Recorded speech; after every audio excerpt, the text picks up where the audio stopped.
connected. With the Gragas ban, this is going to be the top G supports that we're going to be seeing every time. Migalio to the Nautilus. If they're going to be picking something, a Renekton or a Ribbon could also be good for the second pick that they have for the side of Nova Esports. They can just pick up that Ribbon. Oh, priority on the Garen. They still want to go for the full bruiser composition. With Nova Esports actually having the priority on the Senna, this Garen is a really good now you have two really strong and durable champions ready to be in the front line for you. Yeah, KBG right now is responding with backline threat with the Ziggs. Oh, that's but good. Still, yeah, it is a good pick here for KBG. They want to reach the backline. They want to have that executing damage. But again, with the Galio, with the Senna, a lot of protection is available for them. You have the Dawn's Shadow to provide that shield. You have the Hero's Entrance to provide that safety in a large radius.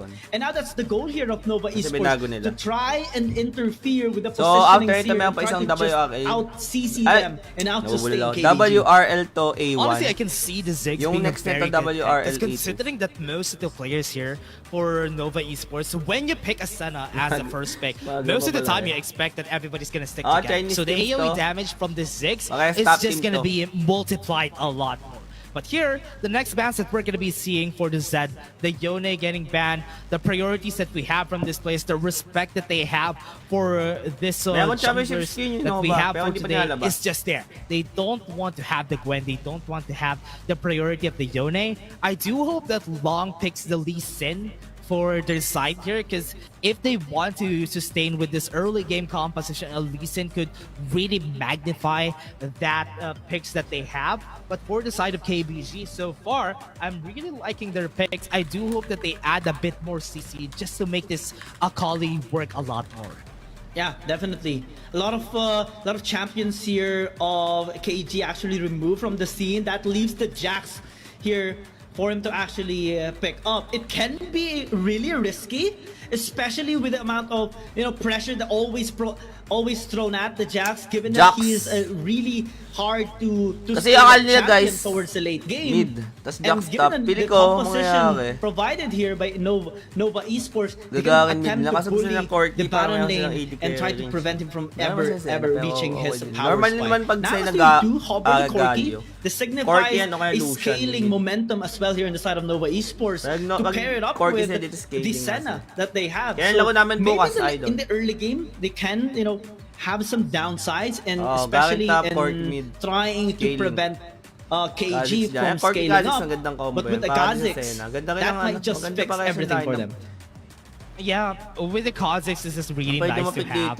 For this composition at that, remember, what we're looking at here is a Jax, Akali, and even a Vi. There's a lot of firepower for Long to actually make use of with this Kha'Zix, which is why it's a really good pick against them. They do have a bit of tankiness, a damage that they can look forward to in the side of Nova. So KBG, with the composition, they are looking a lot more to go for the single target. Ziggs going for the Mega Inferno Bomb, and the execution happens for all of the other teammates that they have for KBG. On the side of Nova, they want to sustain long fights. So that's why they have Long to execute, and they do have a lot of the members from the side of Nova to actually just take over these early stages and just make use of this Kha'Zix after getting their first items.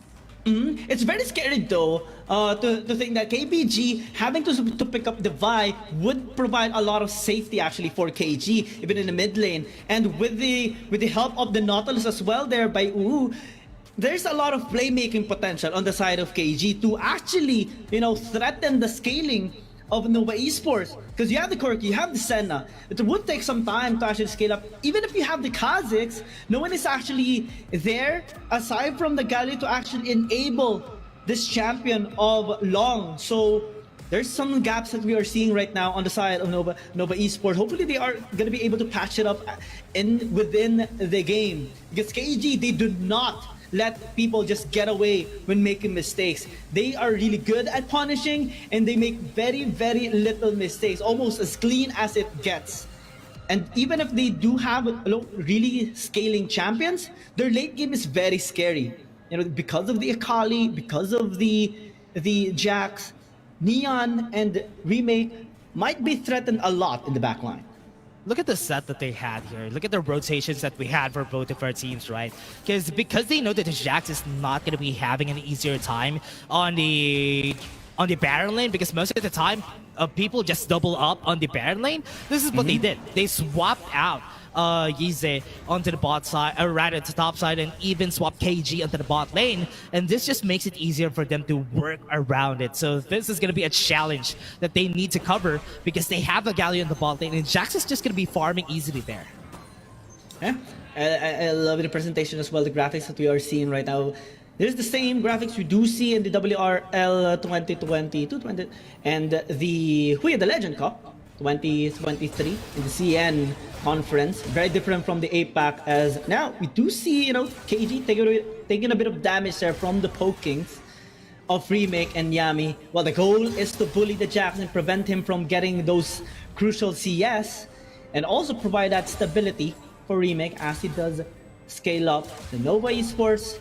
So far in this early instance of the game, have a really good setup. But eyes on Baron lane for sure, because later on, that is going to be coming by to try and secure this first blood for KBG.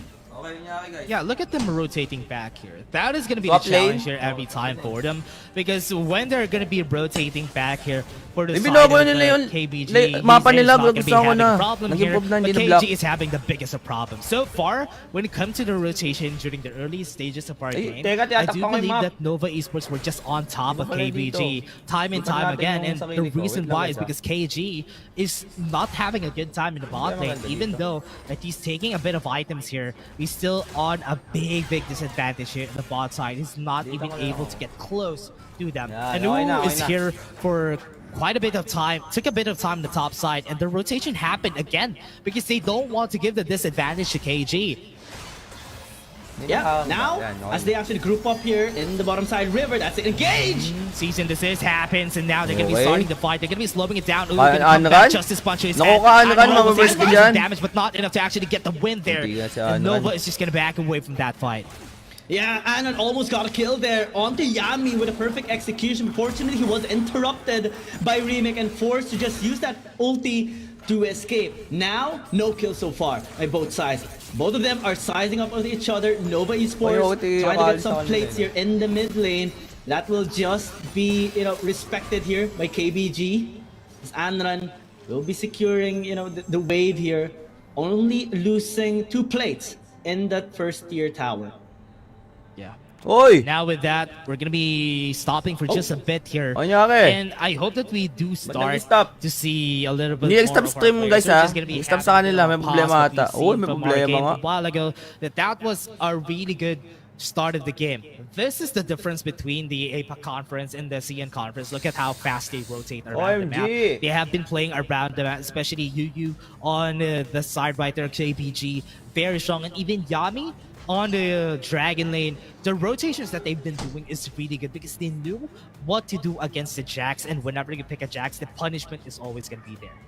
Yeah, and the same amount of respect as well on the side of KBG. KG just being able to safely farm despite the pressure that Nova Esports is trying to put them in the bottom lane, and the rotation as well coming in from the side of KBG, just responding towards the proactive movements of Nova Esports, and the safety actually that is being executed here by both of these teams, as we do not see any first blood just yet in the first few minutes of the game. Maybe it will happen when the objectives actually come up, because KBG do not let anyone take their objectives that easily. And Nova Esports, they are so far trying out this very proactive strategy and trying to set up some plays, be the ones first in an area, which is a really good move, really good tactic by them.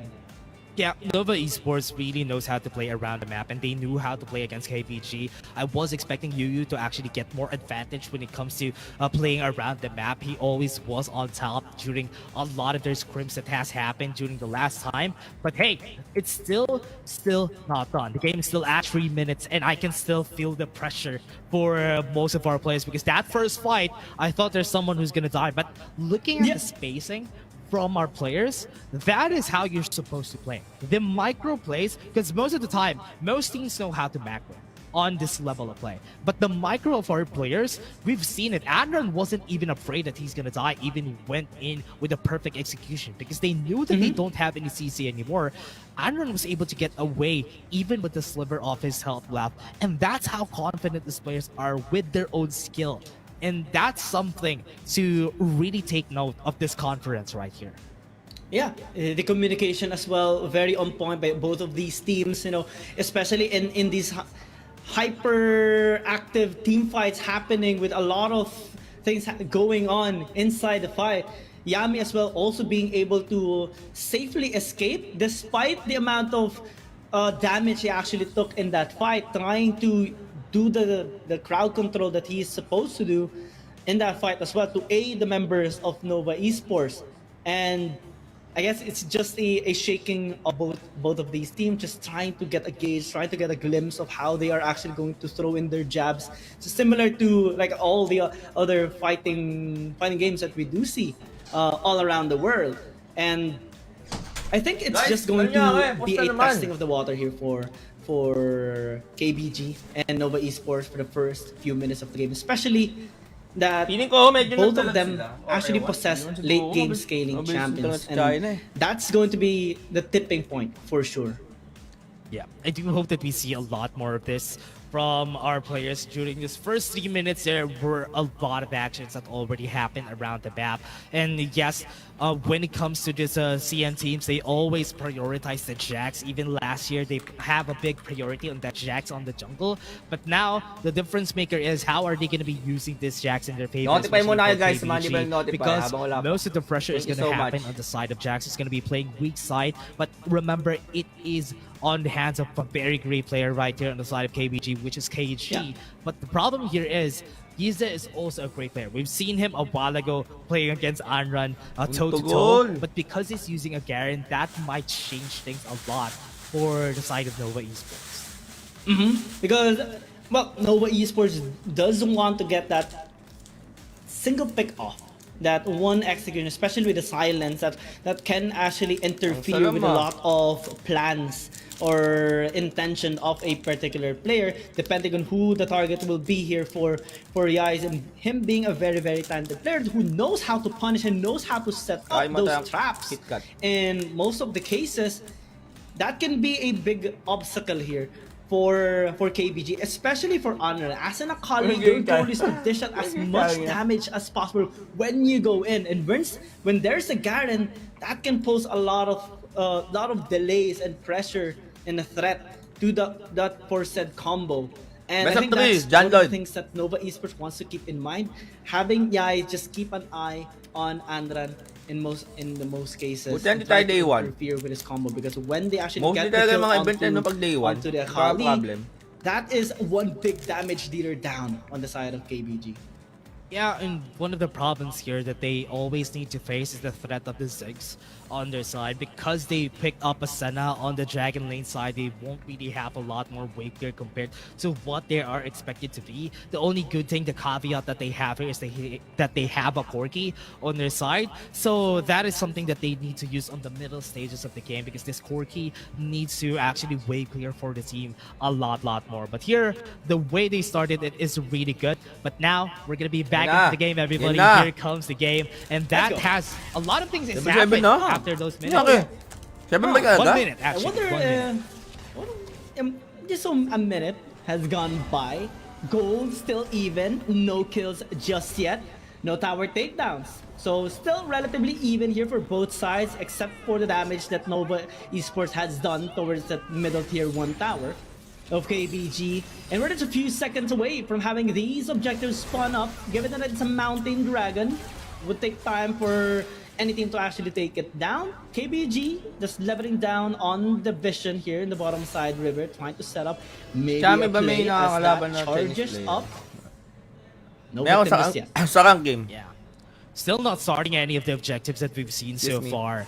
On the top right side of the map, we're going to be seeing that there's a lot of players, especially that is waiting here on the bottom side of the map, waiting for any praise that he could take a look at. Ooh. But here, all the damage onto KG, this is one of the disadvantage that they have as a team here, is because when they start a fight, they remember they still have a Jax that they need to think about. But because they can get themselves to a position, this is the difference between on the CN conference. They can just give the objective. They can just wait before they can come in with their items. Right now, they're just gonna be waiting for Ay, wala pa pala. Hanggang pa pala. Ang tao ko. Valkyrie has been used there by the Corki, so that will, you know, give some time here for KG to actually set up. But actually, it's Nova China.